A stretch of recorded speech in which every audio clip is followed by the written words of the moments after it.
What happens when one of Hollywood's most respected actors sits down for what should be a simple interview, only to face question after question designed to tear him down? In just 35 seconds, a single comment would push things too far, turning a conversation into a confrontation that would end with the host scrambling to save face as his guest walked off the set. This is the story of the moment Denzel Washington had enough. The studio lights were bright that evening. Denzel Washington walked onto the set with his usual calm confidence, the kind that comes from decades of commanding respect, both on screen and off. He settled into the guest chair across from Piers Morgan, who wore his signature smirk, the one that suggested he knew something you didn't. The interview started normally enough. Piers opened with the usual pleasantries, complimenting Denzel's recent work, talking about his latest film. Denzel answered with grace, talking about the craft, the preparation, what it meant to bring certain characters to life. He spoke the way he always did, thoughtful, measured, giving real answers instead of the rehearsed soundbites so many celebrities relied on. But anyone watching closely could see Piers wasn't really listening. He was waiting for his moment to steer the conversation somewhere else, somewhere more confrontational, somewhere that would get people talking. It didn't take long. "You've had quite the career," Piers said, leaning back in his chair with that practiced casual pose. But let's talk about something real for a moment. There's been a lot of conversation lately about actors like yourself speaking out on social issues. Some people think celebrities should just stick to acting, stay in their lane, you know? What makes you think your opinion matters more than anyone else's? The change in the room was instant. The crew members glanced at each other. Denzel's expression didn't change, but something shifted in his eyes. "I don't think my opinion matters more than anyone else's," Denzel replied evenly. "I think everyone's opinion matters. That's kind of the point of having a voice." Piers waved his hand dismissively. Sure, but come on. You live in a bubble, don't you? Big houses, private jets, surrounded by people who tell you what you want to hear. How can you really understand what ordinary people go through?" "I came from ordinary people," Denzel said, his voice still calm, but firmer now. "I didn't start in a bubble. I worked for everything I have." "Yes, but that was decades ago," Piers pushed back, leaning forward now like a shark circling. "You're not that person anymore. You're a millionaire many times over. You're disconnected from reality. So when you speak about issues affecting regular working people, isn't that a bit rich? Isn't it hypocritical?" Denzel took a slow breath. "I don't think success means you lose the right to care about people or speak about what you believe in. If anything, having a platform means you have a responsibility to use it." "A responsibility?" Piers laughed, not a genuine laugh, but the kind meant to belittle. "That's quite the self-important view, isn't it? Who gave you that responsibility? Who elected you spokesperson for anything?" "Nobody elected me," Denzel said, "just like nobody elected you. But here you are with a show, sharing your opinions every night." The audience laughed at that, and Piers's smile tightened. He didn't like being on the receiving end. "Touché," Piers said, though his tone suggested he didn't really mean it. "But the difference is, I'm a journalist. It's literally my job to have opinions and ask tough questions. You're an actor. You pretend to be other people for a living. Why should anyone take you seriously when you step outside of that?" "Because I'm a human being," Denzel answered simply. "Same as you. Same as everyone watching. Acting is what I do. It's not all I am." Piers shifted in his seat, clearly preparing his next attack. "Let's talk about some of the roles you've chosen then. You've played a lot of characters, some controversial ones. There are critics who say you've perpetuated certain stereotypes. How do you respond to that?" "I respond by saying that I choose roles that challenge me as an artist and that tell important stories," Denzel said. "Not every character is meant to be a role model. Sometimes you tell difficult stories about difficult people to shed light on difficult truths. But don't you have a responsibility, especially as a prominent black actor, to only portray positive images? Piers pressed. Aren't you worried about the message you're sending? Denzel's jaw tightened slightly. I have a responsibility to tell the truth as I see it. Real people are complex. They're flawed. They make mistakes. If I only played perfect people, I wouldn't be serving anyone. I'd be lying. So you admit that some of your roles have been problematic, Piers said, latching onto the word like a weapon. That's not what I said, Denzel replied carefully. I said my characters are complex. There's a difference between playing a flawed human being and perpetuating stereotypes. Is there, though? Piers challenged. When a young person sees you on screen playing a drug dealer or a corrupt cop, do you think they're analyzing the complexity? Or are they just seeing another negative image? I think young people are smarter than you're giving them credit for, Denzel said. I think they can understand the difference between an actor and a character, between a story and an endorsement. That's convenient, Piers said with a smirk. It absolves you of any responsibility for the impact of your choices. It doesn't absolve me of anything, Denzel countered, his voice getting firmer. I think deeply about every role I take. I consider the story being told, the context, the purpose. But I'm not going to limit myself to playing only saints and heroes, just to make people comfortable. Even if it means contributing to harmful narratives, Piers pushed. What's harmful is reducing people to one-dimensional stereotypes, Denzel said. What's harmful is pretending that difficult realities don't exist. What's harmful is expecting artists to only create comfortable, safe, sanitized versions of life. Piers leaned back with a satisfied look. So you're saying you're above criticism? No, Denzel said, his patience visibly wearing thin. I'm saying you're not actually criticizing my work. You're attacking my character based on oversimplifications and bad faith interpretations. Interesting, Piers said, though his tone suggested it was anything but. So you're saying the black community shouldn't expect better from you? That's not what I said at all, Denzel replied, his patience clearly wearing thin. Don't twist my words. I'm not twisting anything, Piers said with fake innocence. I'm just trying to understand your logic. You say you want to portray complex, flawed characters, but then you also claim to care about representation and using your platform responsibly. Those seem contradictory to me. They're not contradictory if you actually think about it for more than 2 seconds, Denzel said, his voice still controlled, but with an edge now. Showing the full range of human experience, including the painful parts, is part of honest representation. Pretending problems don't exist doesn't help anyone. But you're not just showing problems, Piers continued, clearly enjoying himself now. You're profiting from them. You've made millions playing these characters. So forgive me if I question whether this is really about art or just about your bank account. The accusation hung in the air. Several audience members gasped at the directness of it. Denzel stared at Piers for a long moment before responding. You know, I've been in this industry for over 40 years. I've heard every criticism, faced every kind of question. But what you're doing right now, this isn't journalism. This is something else entirely. What is it then? Piers asked, leaning forward with mock curiosity.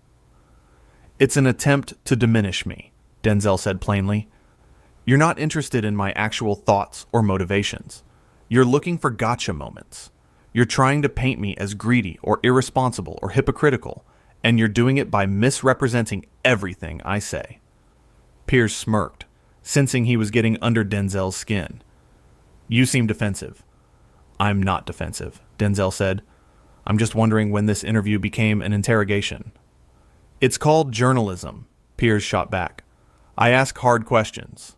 If you can't handle that, maybe you shouldn't have agreed to come on the show. Hard questions are fine, Denzel said. Disrespectful questions disguised as hard questions are something else. The tension in the studio was thick now. Crew members had stopped what they were doing.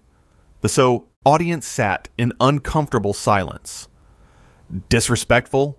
Piers said, his voice rising slightly. I'm being disrespectful by asking you to defend your choices? That's rich coming from someone who's made millions playing gangsters and criminals. See?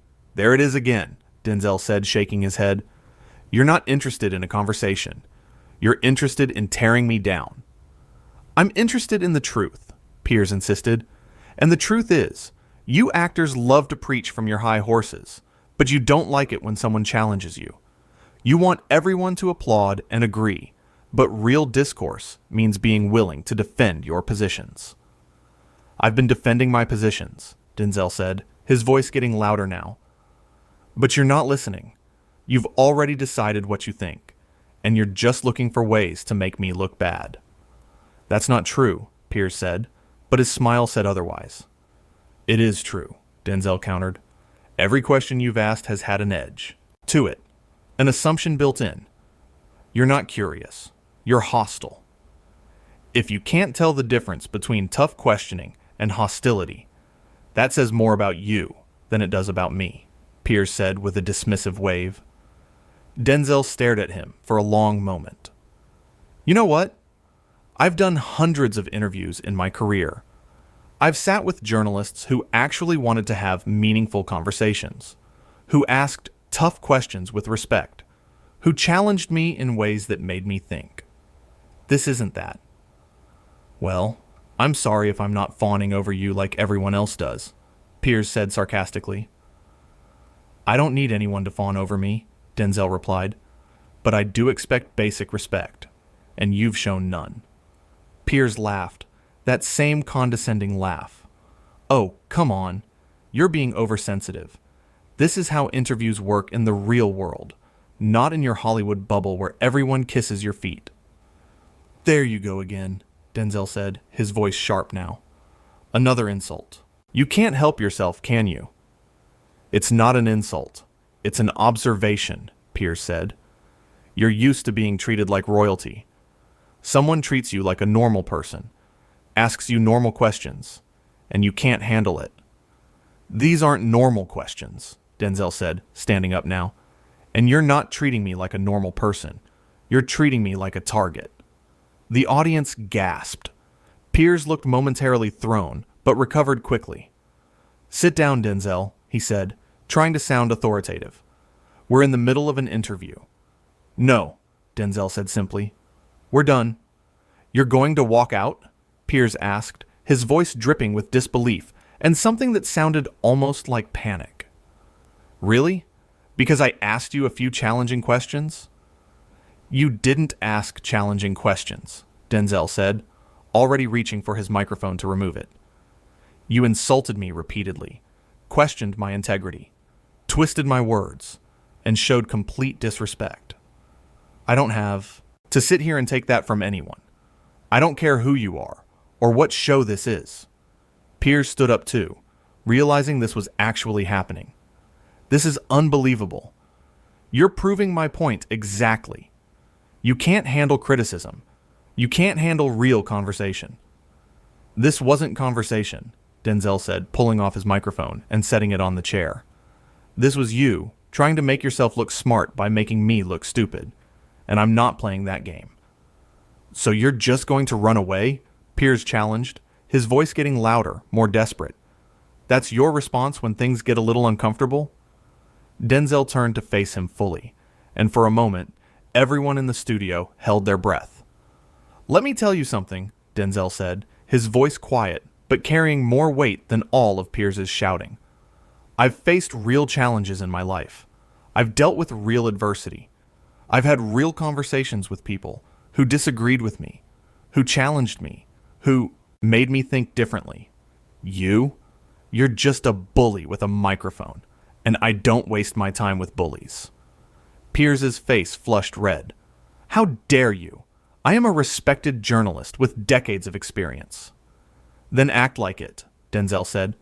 Respect is earned, not demanded, and you haven't earned mine.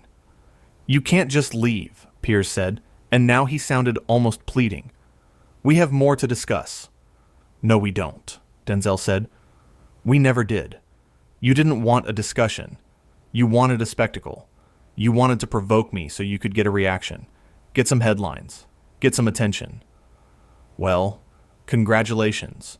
You got your reaction. Just not the one you wanted. He started walking toward the exit. Denzel, wait, Piers called after him, his composure completely crumbling now. Come back. Let's start over. Let's have a real conversation. Denzel stopped and turned back one more time. You had your chance for a real conversation, he said. You chose something else. That's on you, not me. Piers tried one more time, his voice taking on a different tone, almost conciliatory, but still with an edge of arrogance. Look, maybe I came on a bit strong, but that's just how I interview. If you can't handle the heat... It's not about handling the heat, Denzel interrupted. It's about having enough self-respect to know when someone isn't worth your time, and you're not worth mine. The words hung in the air like a verdict.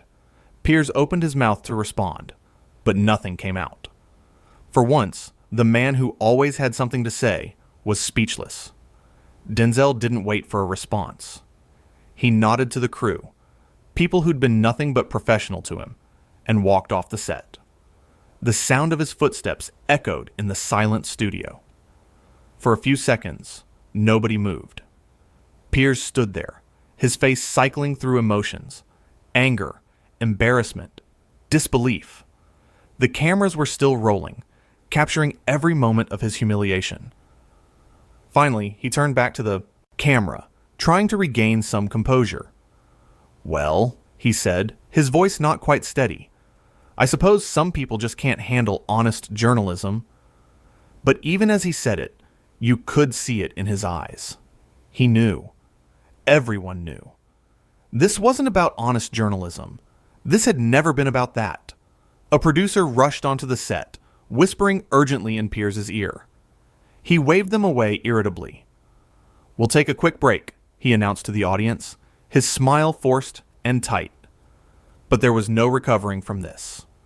In the span of one interview, Piers Morgan had proven exactly what Denzel had accused him of being. He'd come in looking for a fight, armed with loaded questions and barely concealed contempt. He'd underestimated his guest, assuming that Denzel would just sit there and take it like so many others had. He'd been wrong. Backstage, Denzel was already in his car. He didn't storm out in anger. He didn't slam doors or shout at anyone.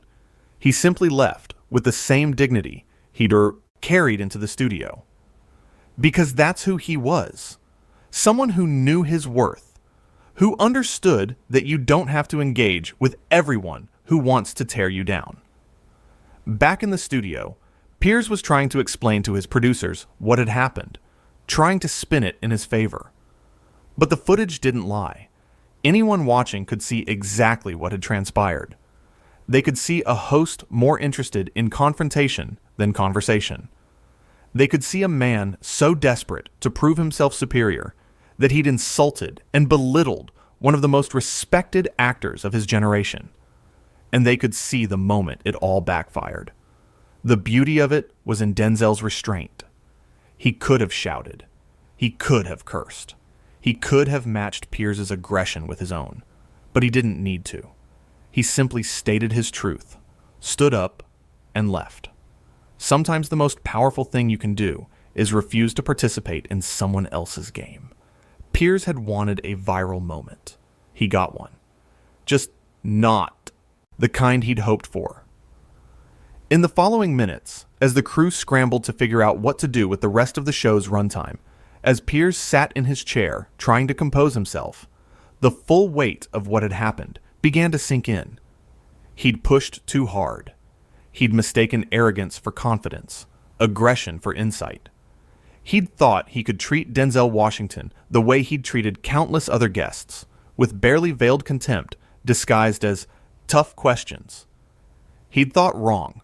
The audience sat in awkward silence, unsure whether to applaud or simply leave. Some were whispering to each other, already pulling out their phones. This would be everywhere within hours. One of the producers approached Piers again, This time, more insistent. They needed to make a decision about the show. They couldn't just sit here. "Bring out the next guest," Piers said tersely. But it was too late. The damage was done. Nothing that happened for the rest of that show would matter. The only thing anyone would remember, the only thing anyone would talk about, was the moment Denzel Washington stood up and walked away. Because that's what happens when you mistake kindness for weakness. When you assume someone's patience is infinite. When you think being provocative is the same as being insightful. Denzel had given Piers every opportunity to have a real conversation. He'd answered the questions, even the hostile ones, with grace and thoughtfulness. He'd tried to engage genuinely, to explain his perspective, to find common ground. Piers had responded with mockery and contempt, and when Denzel finally had enough, when he made the decision that his dignity was worth more than finishing an interview with someone who had no intention of respecting him, it wasn't a moment of weakness. It was a moment of strength. The kind of strength that comes from knowing who you are and what you stand for. The kind that doesn't need to prove itself through volume or aggression. The kind that can simply say, "No, this isn't acceptable," and walk away. Piers learned that day that not everyone will tolerate being disrespected for the sake of entertainment. That some people value their integrity more than airtime. That you can't build yourself up by tearing others down, at least not without consequences. As Denzel's car pulled away from the studio, he didn't look back. He'd already moved on, already let it go. He had nothing to prove to Piers Morgan or anyone else. His work spoke for itself. His character spoke for itself. His actions in that studio spoke for themselves. Meanwhile, Piers was left to face the reality of what he'd done. The smirk was gone now, replaced by something closer to panic. Because he knew, even if he wouldn't admit it, that he'd crossed a line. That his need to be provocative, to be controversial, to create drama had cost him. The irony was almost poetic.